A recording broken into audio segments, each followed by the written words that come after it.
Thanks for tuning in to this chapter of Manchester United's season on Tears of Joy. Please consider subscribing to help the channel grow. The draw against Chelsea was a grind, a point rescued in a dramatic ending to the match. The next test would be in the Europa League, as United hosted Sheriff Tiraspol at Old Trafford in the 5th group stage match. The table looked like this heading into the evening. A win was absolutely necessary to send it into a last day playoff for the top spot of Group E. Ronaldo was of course left out of the squad against Chelsea due to his antics against Spurs. He shared a message of apology to the fans via Instagram, and would be in contention for the Europa League squad as Ten Hag was eager to move on swiftly from the situation. There was also an update on Varane's injury. While it would be confirmed that he'd be out until the World Cup, his personal goals of featuring in the tournament may not have been completely over. We'd have to wait to find out. Come match day, these were the starting 11s for both teams. Ronaldo moved back into the starting 11, affording Rashford a rest. Alejandro Garnacho got his first competitive start for the club as he occupied the left wing spot, a huge moment for the 18-year-old. Malacia rotated in for Shaw, and Lindelof stepped in for the injured Varane. Sheriff deployed a similar lineup and formation to the reverse fixture. Interestingly, their manager had resigned only days before the clash against United. Would United be able to claim the 3 points they desperately needed? From early on, it was painfully obvious how Sheriff would approach the match, all 11 men behind the ball sitting in a low block. The game drifted on until the 9th minute when Casemiro took a pop from inside his own half. The keeper was off the line, but the ball drifts well wide. The occasion certainly wasn't too big for Garnacho as he ran at the Sheriff's defence. He makes it into the box before laying it off to Ronaldo. Ronaldo cuts inside and pokes it to Antony before being taken down. The referee plays advantage as Antony swivels and strikes it with his right foot, but it's a comfortable save for the keeper. And Garnacho would be involved again as Eriksen swings a super pass out to the left wing. Garnacho controls it and starts running at Sheriff again. He does a step over to get himself into a great crossing position, but the defender is able to nip in front of Ronaldo to concede a corner. The corner is played short to Malacia, who swings it in towards the back post. Ronaldo is leaning back as he makes contact with his head, and the ball drifts just over the bar. We knew he of all people wanted a goal to put the Spurs incident behind him. In the 21st minute, Casemiro would cop a forearm from an overzealous Rashid. He'd receive a yellow for it, and Halloween would come early for Casemiro as he'd don the Joker makeup. He'd be fine to continue though. United got the most joy in semi-transition with Sheriff a little higher upfield. Dalot carries it forward before finding Antony. Antony holds it up before finding Bruno. Bruno takes a touch and fires, but this one goes just wide. United came again as Lindelof plays a lovely chip into the box. No one picks up Bruno's run as he's able to head it down perfectly for Ronaldo.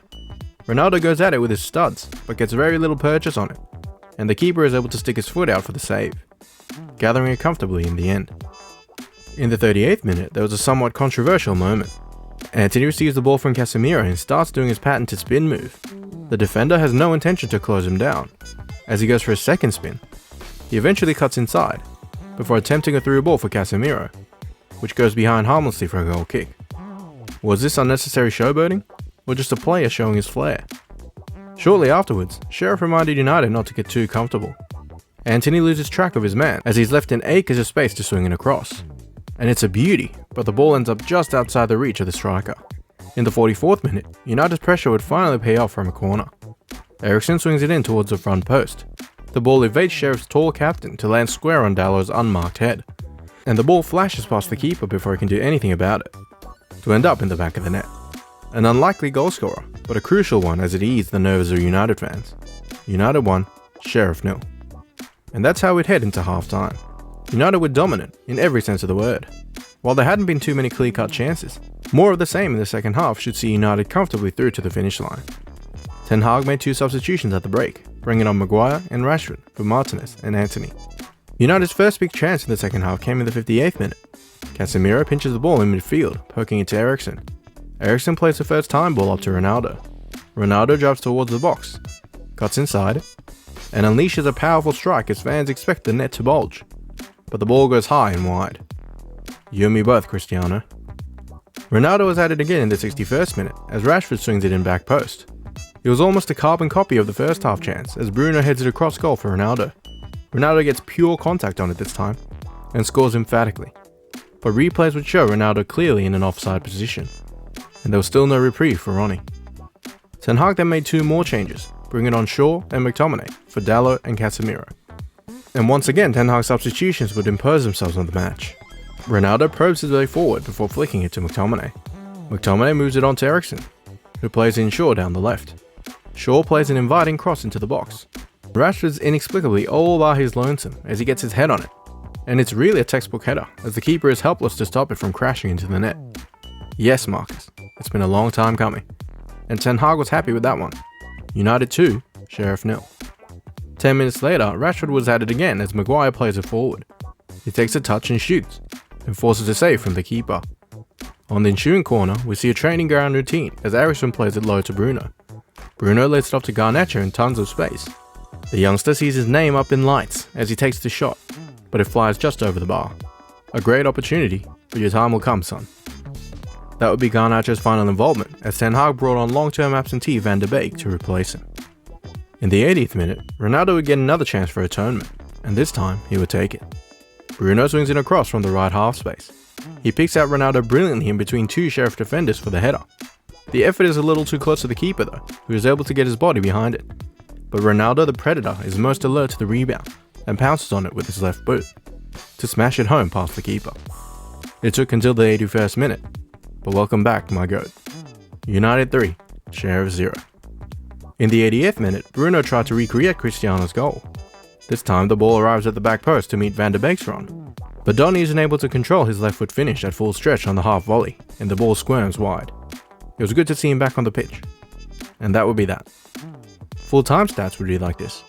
With all due respect, it was really a FIFA scoreline against amateur difficulty. United kept 3 times more possession than Sheriff, at 75% to their 25, and allowed 0 shots on goal, while amassing 24 of their own, with 10 of those on target.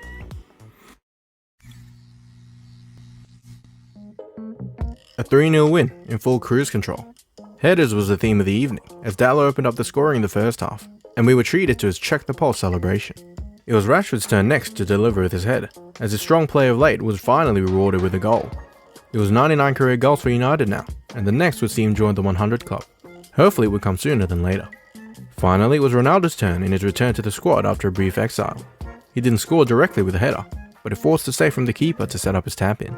Despite the 3 goals, however, what was most exciting was the fact that Garnacho was voted the player of the match by the fans. Some of it, I'm sure, was a show of support for the youngster on his first start. But even so, the Argentinian put in a very solid display, causing Sheriff issues all night long down the left wing. Congrats, young fella. Long may it continue. This was how the Europa League table shaped up after Game 5.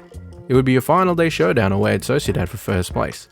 United would need to win the match, and by at least 2 goals, having lost by a goal to 0 in the reverse fixture. But before then, United would have faced a stiff test in the Premier League against West Ham. Would United continue their positive form in the league? Join me here for Chapter 17 of United's season. So that's the end of this chapter. Make sure to subscribe to the channel for more Manchester United content. If you're into FIFA career mode, check out my second channel, Tears of Joy Gaming. Bicycle, hit that like button on the way out. Until next time, peace.